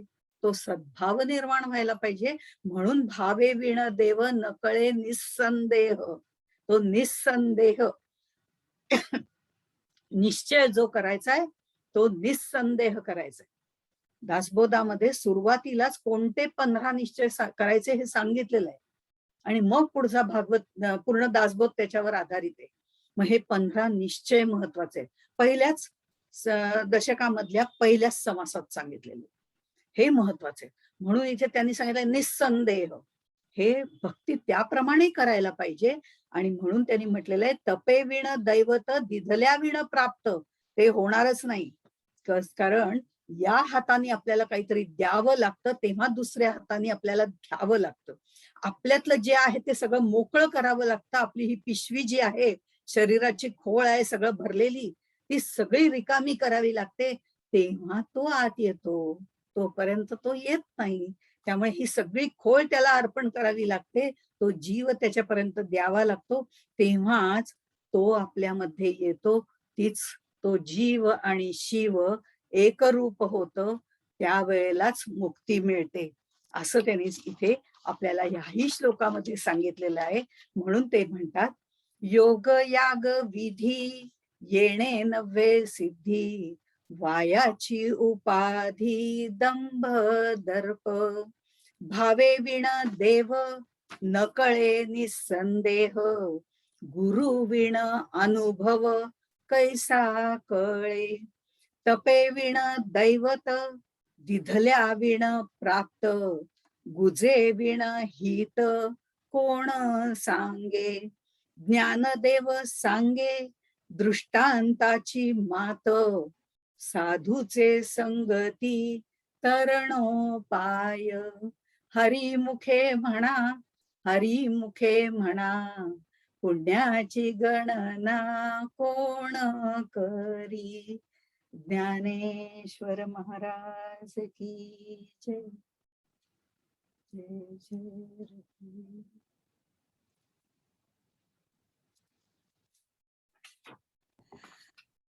एक विचारते. हो बोल. इथे 5वा अभंग जो आहे त्याची दुसरी ओळ आहे ना, वयाची उपाधी दंभ धर्म. हा, इथे धर्म आहे. हा बरोबर आहे. काय आहे धर्म अर्थ काम मोक्ष, हे आपण पहिल्या ह्याच्यात बघितलं होतं. बरोबर. स्वधर्म हा त्याच्यात महत्वाचा आहे, हेही तितकंच म्हणजे सांगितलं होतं त्यावेळेला. आता हा जो स्वधर्म आहे, याच्याही जेव्हा आपण भक्तिबळाने आतपर्यंत जातो, तेव्हा स्वहित हा माझा स्वधर्म आहे. म्हणजे स्वधर्म म्हणजे मी काय करायचं, मी स्त्री आहे हा माझा धर्म वेगळा आहे, पुरुष आहेत त्यांचा धर्म वेगळा आहे. ह्या सगळ्या स्वधर्माच्या गोष्टी शारीरिक दृष्ट्या आहेत. पण जेव्हा आपण भक्तीच्या बळाने, भावभक्ती बळे तिथपर्यंत पोहोचायचंय, तो आपला खरा आमुचा स्वहिताचा धंदा. हा जो स्वहित म्हणजे अनुभव घेऊन मोक्ष प्राप्ती, हा खरा आपला स्वधर्म आहे. आणि हा स्वधर्म सद्गुरूंच्या सहाय्याने अर्जुनाच्या पांगतीला बसून आपल्याला पाळता येतो. म्हणून इथे त्यांनी धर्म असं म्हटलेलं आहे. कारण धर्म हाच मुळामध्ये स्वधर्म अपेक्षित आहे. धर्म, अर्थ, काम, मोक्ष, त्या धर्माचे अनेक प्रकार वगैरे हे सगळे आहेतच. पण हे आपल्याला सगळं बाह्याकार सांगितलेलं आहे. पण अंतर्मुख साधना ज्या वेळेला सुरू होते आणि स्वहित हा स्वधर्म आहे आणि तो स्वधर्म म्हणजे आपल्याला अनुभूतीपर्यंत जाणं, स्वहित हे खरा स्वधर्म आहे. म्हणून इथे त्यांनी धर्म दिलाय, पण त्याच्या आधी त्यांनी दंभ म्हटलंय. शब्दाची रचना सुद्धा अशी आहे की आधी धर्म म्हटलेलं नाही, आधी दंभ म्हटलंय. कारण आम्ही ज्या वेळेला एवढी साधनं करतो, एवढ्या गोष्टींचा अभ्यास करतो, त्यावेळेला आम्हाला दंभ निर्माण होतो. हे जे मी मगाशी उदाहरण दिलं की शतचंडीचा यज्ञ मी केला, आता नवरात्रामध्ये केला, मी केला नाहीये, उदाहरण देते की मी शतचंडीचा हा सगळा हे केला, तर त्यामुळे मला कुठेतरी गर्व निर्माण होतो आणि मी हा काही वेळेला कशाने करते की माझी श्रीमंती दाखवण्यासाठी, माझं वैभव दाखवण्यासाठी मी एवढे ऋत्विक बोलवले, एवढे त्यांना दान दक्षिणा दिली, हा माझा सगळा दंभ आहे. कारण हे दिलं कोणी मला, त्याची आठवण नाहीये. हे मी कमवलंय, हे माझं वैभव आहे. हे जरुरीपेक्षा जास्त वर्णन करून ज्या वेळेला एखादी गोष्ट सांगितली जाते त्याला दंभ असं म्हणतात. जे आपण करतो त्याच्यापेक्षा जास्त वाढवून सांगणं हा दंभच आहे. त्यामुळे हा दंभ जो आहे तो उपाधी आहे. आणि हे अन्य जे धर्म आहेत ते उपाधीच आहेत. पण ज्या वेळेला स्वहिताचा धर्म आम्ही करतो त्यावेळेला आम्ही निरुपाधिक होतो. ती अनुभूती घेऊन स्वहित म्हणजे ते अंतिम गंतव्यस्थान, अहो जीवच दिला म्हटल्यानंतर काही उरलंच नाही ना तुझ्याजवळ. तो धर्म तरी कुठला आचरण करणार? हा स्वहिताचा धर्म सगळ्यात शेवटी महत्वाचा आहे. बाह्यकारी अनेक धर्म सांगितलेले आहेत.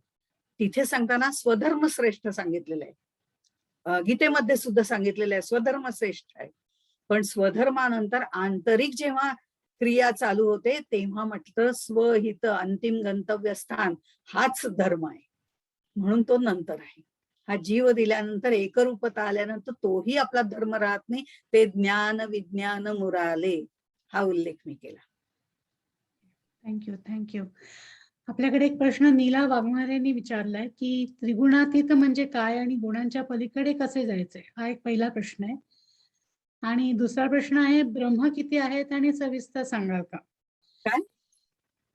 ब्रह्म किती आहेत आणि हो. सविस्तर खरं जर पाहिलं तर तुम्ही म्हणाल तेवढी ब्रह्म आहेत. हा एक भाग. म्हणजे असं मी म्हणतेय कारण तुमच्यात ब्रह्म आहे माझ्यात ब्रह्म आहे आणि लोकसंख्या बघितली तर सगळं ब्रह्मच आहे. पण तेच तत्व सगळ्यांमध्ये एक आहे, हे महत्वाचं आहे.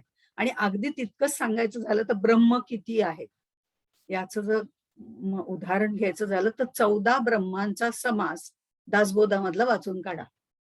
तो जो 14 ब्रह्मांचा समास आहे त्याच्यात 14 ब्रह्म सांगितलेत, पण न इति अक्षर ब्रह्म आहे, अमक ब्रह्म आहे, सगळी ब्रह्म त्याच्यामध्ये सांगितलेत आणि 14ही ब्रह्म म्हणजे न इति ती नाहीत.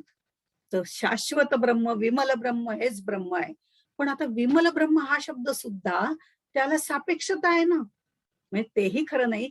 म्हणून त्याला न इतीच म्हणावं लागेल असं सांगितलेलं. आणि ब्रह्म जर म्हटलं तर एकम एव अद्वितीय, एकच आहे. हे पहिलं लक्षात घ्यायला पाहिजे. आम्हाला कळण्यासाठी, आम्हाला समजण्यासाठी हे चराचरात ब्रह्म भरलेलं आहे. हे आमच्या मनामध्ये येण्यासाठी हा सगळा त्याचाच चिदविलास आहे. हे आमच्या मनात धारणा पक्की होण्यासाठी जे जे भेटे भूत ते मानिजे भगवंत. एकदा तुकाराम, किती वेळ आहे, एकदा तुकाराम महाराजांना राक्षस रूपामध्ये ते वनातनं चालले होते या ठिकाणाहून त्या ठिकाणी, पूर्वी काही नव्हतं तसं साधन, आणि जात होते त्यावेळेला त्यांना एक भयानक राक्षस स्वरूपात असं एक जण दिसला. आमच्यासारखीची गाळण उडाली असती कारण द्वैत आहे आमच्या. पण ते तिथेच थांबले आणि म्हणले का रे देवा, आज हे कुठलं रूप घेतलं रे, भयानक. इतके शांतपणाने ते बोलू शकतात कारण त्यातही ब्रह्म आहे, कंसातही ब्रह्म आहे, श्रीकृष्णातही ब्रह्म आहे, अवतार श्रीकृष्णात. पण दोन्हीतलं ब्रह्म एकच आहे, ते एकम एव अद्वितीय उत्तम पुरुष ज्याला म्हटलेला आहे. क्षर अक्षराच्या पलीकडचा जो आहे तो ते ब्रह्म एकम एव अद्वितीय, त्याच्यासारखं दुसरं कोणी नाही असं म्हणणं सुद्धा त्याला उपाधी लावणं आहे. हे सगळं अमृतानुभवामध्ये येईलच. असो. आणि पहिला प्रश्न होता त्रिगुणातीत. 3 गुणांच्या बद्दल आपण पहिल्या श्लोकामध्ये आपण बोललेलो आहोत. हे जे त्रिगुण आहेत, ह्या त्रिगुणा म्हणजे ह्या बघा, ह्या बारीक बारीक संकल्पना आहेत ना, ह्या दासबोधात पूर्णपणे मोकळ्या केलेल्या आहेत आपल्याच भाषेमध्ये. 3 गुणांचं महत्व सुद्धा कसं कसं असतं ते त्याच्यामध्ये सांगितलेलं आहे. आता आपण मुळामध्ये त्रिगुणांनी बनलेलो आहोत, कारण देह पंचभौतिक आहे आणि पंचभौतिक देह म्हणजेच त्रिगुणात्मक आहे. आपल्यामध्ये सुद्धा मी उदाहरण दिलं होतं की उन्हाळा, पावसाळा, हिवाळा त्याप्रमाणे आपण सुद्धा बालपण, वृद्धपण म्हणजे बाल, तारुण्य, वृद्ध या 3 ह्याच्यातनं जातो. प्रत्येक गोष्ट त्रिगुणात्मक आहे. हा कपिल ऋषीने म्हणजे मांडलेला सिद्धांत आहे. पण याच्यामध्ये आम्ही मनुष्य योनीमध्ये जन्मात आलोय हे महत्वाचं आहे. आणि ते महत्वाचं का आहे? कारण मनुष्य योनी ही रजोगुणात्मक आहे, कार्य करणारी. तिच्यामध्ये तिला ही शक्ती आहे, कारण विवेक, विचार, बुद्धीचं वरदान तिला मिळालेलं आहे. आणि त्यामुळे तमोगुणाकडे जायचं का सत्वगुणाकडे जायचं हे मनुष्य ठरवू शकतो. ही बुद्धी त्याला दिलेली आहे. ती बुद्धी आपण भलतीकडे वापरतो, तो भाग वेगळा. पण जर आपण बुद्धीचा योग्य प्रयोग केला तर आपण तमोगुणाकडे जात नाही. म्हणून तमोगुण म्हणजे अत्यंत वाईट, त्याची सगळी लक्षणं तमोगुण या समासामध्ये दिलेली आहेत. काय काय असतं ते आपण करणारच नाही. तर जे हरिपाठ ऐकायला येतात ते 100% ते करणार नाही. त्यामुळे ते तमोगुणात्मक नाहीच आहेत असं आपण गृहीत धरून चालू. थोडाफार कधीतरी तमोगुण आमच्यामध्ये येतो, नाही असं नाही. क्रोध येतो पटकन. त्याच्याबद्दलही विवेचन मी केलेलं आहे आधीचं जर प्रवचन ऐकलं तर. त्यानंतर तमोगुण तर त्याज्यच आहे. रजोगुण हा तमोगुणाकडे नेणारा आणि सत्वगुणाकडे नेणारा आहे. त्यामुळे सत्वगुणाकडे आपल्याला जायचंय. पण सत्वगुणाचा आत्ता सांगितलं त्याप्रमाणे सात्विक अहंकार निर्माण होतो. म्हणून सत्वगुण हा आपल्याला त्या गाडीतनं नेण्यापुरता आहे. पण ती गाडी सोडून द्यायची आहे म्हणजे सत्वगुण सुद्धा त्याग करायचा आहे आणि गुणातीत व्हायचंय. कारण त्या परब्रह्माशी एकरूप होणं म्हणजे गुणातीत होणं. जेव्हा मी गुणातीत होते तेव्हा हा देहच राहत नाही, कारण देह त्रिगुणांचा आहे. पण आत असलेला अंतरात्मा, आत्मतत्व हे गुणातीत आहे. आणि म्हणून तुकाराम महाराज म्हणतात, तर जीव दिला पायतळी. अरे हा जीवच तुला देऊन टाकलेला आहे, म्हणजे माझ्यातले सगळे त्रिगुणच मी देऊन टाकलेले आहेत तुला. मग आता माझ्याकडे मी गुणातीत झाल्यावरती पाणी पाण्याशी मिळेल. पाणी पाण्यात टाकलं तर काही फरक पडत नाही, दूध दुधात टाकलं तर काही फरक पडत नाही. म्हणजे समद्रव्य जी आहेत एकाच जातीची, ती समद्रव्य एकमेकांशी एकरूप होऊ शकतात. पण पाण्यामध्ये पेट्रोल टाका, नाही होत समरस, नाही का? वेगळं दिसतं आपल्याला, तरंगतं. तेल टाका, तरंगतं वरती. मग हे का होतं? त्याचाच अंश आम्ही आहोत. तो जे एकम एव अद्वितीय आहे, त्याचा सच्चिद आनंद हाच आमच्यामध्ये अंश आहे, जो आतमध्ये आत्मतत्व म्हणून आहे. आणि आम्ही या बाह्य शरीराला म्हणजे त्रिगुणात्मक देहाला महत्व देतोय. मग तो जर आतमध्ये आहे तर हे त्रिगुणात्मक देह म्हणजे देह त्याजायचा आहे, जीव द्यायचा आहे म्हणजे प्रत्यक्ष नाही, हे आता आपण बघितलं. ती जी मुक्ती मिळवायची आहे, हा देह विदेह स्थितीमध्ये न्यायचा आहे. ही जी प्रक्रिया आहे, जीव शिवाला अर्पण करायचंय, ही जी प्रक्रिया आहे, त्यावेळेला ते जे त्याचे गुण आहेत, सच्चिद आनंद हे आमच्यामध्ये अंशात्मक आहेत. हेही मागच्या प्रवचनामध्ये सांगितलेलं आहे की आम्ही अल्पज्ञ आहोत, तो सर्वज्ञ आहे. ठीक आहे ना, आमच्यातला अल्प काढून टाका, त्याच्यातलं सर्व काढून टाका. राहतज्ञ हे एकरूपत्व आहे. ते सच्चिद आनंदाशी एकरूपत्व होणं म्हणजेच गुणातीत होणं. मला वाटते आधीची 2 प्रवचन नीट ऐकली तर निश्चितपणे याचा उलगडा होईल. कारण आधीची जी 3 प्रवचनं आहेत ती मी मुद्दामून सविस्तर सांगितली. एका वेळी आपण एकच श्लोक घेतला. आपल्याला हे सगळं शक्यतो डिसेंबर पर्यंत पूर्ण करायचंय, असं एक आपण काहीतरी टार्गेट ठेवायला पाहिजे, त्याप्रमाणे आपण ठेवणार आहोत. त्यामुळे 2-2 श्लोक घेऊन तिथपर्यंत तरी पूर्ण करू. पण पहिले 3 श्लोक सांगताना सविस्तर सांगण्यामागचं ती आपली भूमिका, ती धारणा आपली तयार व्हायला लागते. म्हणून त्या पहिल्या 3 प्रवचनामध्ये पुढच्या सगळ्याचं थोडक्यात सांगितलेलं आहे. मग आता बरोबर आता गरज नव्हती सांगायची की भावे विण देव नकळे निस्संदेह, हे आधीच सांगितलेलं आहे सगळं. त्यामुळे हा पहिल्या 3 ह्याचा पूर्ण बेस तयार झाल्यामुळे आपल्याला पुढचं म्हणजे लगेच समजतं, आपल्या लक्षात येतं. मग हे त्रिगुणातीत होणं हे पहिल्याच ह्याच्यात आहे की त्रिगुण असार निर्गुण हे सार असं म्हटलेलं आहे. हे सारासार विवेक असं. थँक्स. मी तुम्ही तुम्हाला सांगितलं होतं हे बरोबर आहे, पण काय होतं माहितीये ना की परत वाचायला लागला की गोंधळ व्हायला लागतो डोक्यामध्ये. म्हणून त्यांनी म्हटलेलं आहे नाही झालेला. म्हणून त्यांनी म्हटलेलं आहे उठता बसता हरिमुखे म्हणा. आणि एक खूप तेवढं धन्यवाद. आपल्याला शक्य होत चांगलं नाही. सांगितलं. खूप धन्यवाद. मी मगाशी जे सुरुवातीला विचारलं ना 5व्या अभंगातलं, तर तुम्ही गाताना दंभ दर्प असं म्हणाला होतात, म्हणून मी विचारलं की ते धर्मच आहे ना, म्हणजे नाही पवित्र धर्म काय? आहे. धर्मच आहे. ओके. आणि आता मुकुंद सातोडेकर दादा तुम्ही झालात का unmute? त्यांचा प्रश्न आहे की सदा स्वरूपानुसंधान हेच भक्तीचे लक्षण, याचं नक्की दशक आणि समास मिळेल का? तुम्ही बघून नंतर टेक्स्ट केलं हा, तरी हरकत नाही. कारण आपल्याला- हे अगदी नेहमी आपल्या येणारं व्हॉट्सअप ग्रुपवरती तुम्ही टेक्स्ट करा. काहीच नक्की नक्की. हे दासबोधातलंच आहे. फक्त मी नोट असं नाही केलेलं की दशक आणि समास, पण मी हे ग्रुपवरती नक्की टाकते. दासबोधातलंच आहे. साधारण 5व्या दशकातलं असावं असा अंदाज आहे. पण ठीक आहे, मी ते एक्झॅक्ट ओळ तुम्हाला पूर्ण लिहून पाठवीन आणि हे पण दासबोधातला तो क्रमांक पण सांगेन. दासबोधातला सुद्धा दशक 5वा जो आहे तो 5वा दशक नक्की आपण काय साधना आणि कशा प्रकारे जायचं याचं वर्णन. पहिला जो दशक आहे तो नित्याचा आहे. नित्याचा आहे म्हणजे नित्य म्हणजे शाश्वत काय त्याचा आहे. दुसरा दशक आहे तो अनित्याचा आहे, कारण ते आपल्याला समजायला पाहिजे. नित्य समजलं तरी अनित्य काय हे समजायला पाहिजे. तो अनित्याचा आहे आणि म्हणून हा नित्यानित्य विचार ह्याच्यामधनं आपल्याला कळतो. आणि मग पुढे 5व्या दशकामध्ये त्यांनी आपल्याला साधना वगैरे कशी करायची, गुरु शिष्य काय आहेत, ह्या सगळ्या गोष्टी सांगितलेल्या. हे हळूहळू एक आपल्याला पुढे नेलेलं आहे. त्यामुळे तो बेस आहे खरं. मी ह्याच कळवते तुम्हाला. मला एक प्रश्न विचारू का? एक साधा प्रश्न आहे. तुम्ही व्युधान काहीतरी म्हणालात ते नीट कळलं नाही. आज व्युत्थान मी शब्द लिहून पाठवू का? युद्धान. अच्छा. नाही व्युत्थान. VYU व्युत्थान. व्युत्थान म्हणजे त्याचा शब्दशः अर्थ काय तो? बाजूला होणं.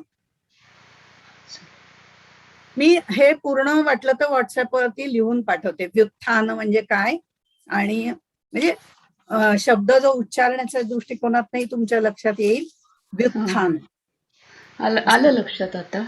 पण बाजूला होणे ना म्हणजे खरं म्हणजे त्या स्थानापासून ढळणे.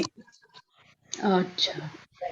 तर असं त्यावेळेला मी म्हटलेलं आहे की जे हरीशी एकरूप झालेले नाहीत, ज्ञान भक्तीपर्यंत आलेले आहेत, ज्या 4 भक्ती सांगितल्या म्हणजे 4 प्रकारचे भक्त सांगितलेले आहेत, त्याच्यामध्ये ज्ञानी भक्त पण सांगितलेला आहे. पण ज्ञानी भक्त सुद्धा काही वेळेला प्रारब्ध वशामध्ये व्युत्थान पावतो. म्हणजे काय, ह्या बाबतीमध्ये जर बघितलं तर तो खरं म्हणजे ज्ञानी विदेह स्थितीला जायला तयार झालेला असतो, पण प्रारब्ध भोगामुळे काही वेळेला पुन्हा तो देहावर येतो, म्हणजे देही होतो. असं होऊ शकतं. तो कशापासून ढळतो? तर ज्ञानापासून ढळतो की मुक्तीपासून ढळतो?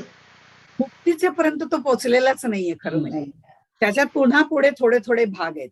कारण ज्ञानी भक्त होतो तो मुक्त होतो वगैरे आपण म्हणतो ते तेवढ्या पुरतं म्हणतो, पण याचा जर सखोल भाग बघितला आपण तर ज्ञानी तिथपर्यंत जातो. आता फक्त तो म्हणजे आपण सगळ्यांनी तुम्ही बहुतेक ज्ञानेश्वरी वाचली असेल तर ज्ञानी भक्त झाल्यानंतर शून्य ते महाशून्य हा प्रवास ज्ञानदेवांनी सांगितलेला आहे. हा जो शून्य ते महाशून्य हा प्रवास खूप वेगळा आहे. तो ज्ञानी झाल्यावर तिकडे जातो आणि तिथे गेल्यानंतर तो विदेही होतो. म्हणून मी फक्त आपल्या शब्दामध्ये, कारण हा हरिपाठ आहे, त्यामुळे हरिपाठामध्ये एवढंच सांगितलं की तो हरीशी एकरूप होतो. सायुज्यता मुक्ती मिळते. मी म्हंटल म्हणजे जीव शिव एकत्व जे सगळ्यात शेवटी सांगितलं ते प्राप्त होतं. तिथे गेल्यावर कोणी परत येत नाही, तिथे गेल्यावर व्युत्थान नाही. पण ज्ञानी आहे आणि अजून शून्य ते महाशून्य हा जो प्रवास ज्ञानदेवांनी ज्ञानेश्वरीमध्ये सांगितलेला आहे तो अजून झालेला नाही. तो त्या टप्प्यावर उभा आहे आणि आता फक्त त्यांनी शून्य ते महाशून्य मध्ये उडी मारायची आहे आणि पलीकडे जायचं, ही स्थिती त्याची बाकी आहे. हा ज्ञानी भक्त आणि पूर्णपणे नित्यमुक्त झालेला किंवा सायुज्यता मुक्ती प्राप्त झालेला आपल्या शब्दामध्ये तो आहे. हा फरक आहे. त्यामुळे ज्ञानी अभक्त नक्कीच नाहीये, तो परिपूर्ण भक्त आहे. पण तरी सुद्धा तो तिथनं पुन्हा मागे येऊ शकतो. आपण एखाद्या कड्यावर उभे आहोत, जीव द्यायला तयार आहोत, हे आपली व्यावहारिक उदाहरण आहे, पण हे दृष्टांतावर मात करा म्हणून. आता जीव द्यायला आपण, एखादी व्यक्ती कड्यावर उभी आहे, आता जीव द्यायला ती उडी मारणार, तेवढ्यात कोणीतरी तिला धरलं आणि सांगितलं ये परत. हे प्रारब्धाने धरलं आणि तो पुन्हा मागे आला. पण ते जीव देणं जे मी मगाशी सांगितलं, पायदळी हरीच्या निर्गुण निराकार अगुण, ते जीव द्यायच्या वेळेला हा जो प्रवास आहे ते जे जीव देणं आणि नंतर त्याच्याशी एकरूप होणं, हे 2 टप्पे आहेत. हे जे टप्पे आहेत हे टप्पे म्हणजे शून्य ते महाशून्य हा प्रवास आहे थोडक्यामध्ये. Okay, thank you. आपल्या कुणालाही काही प्रश्न असेल तरी आपण जरूर ऍडमिन्सना ते पाठवावेत. आपली आता वेळ इथे संपली आहे खरी, तर मी आजचं हे सेशन इथे संपवूया आपण.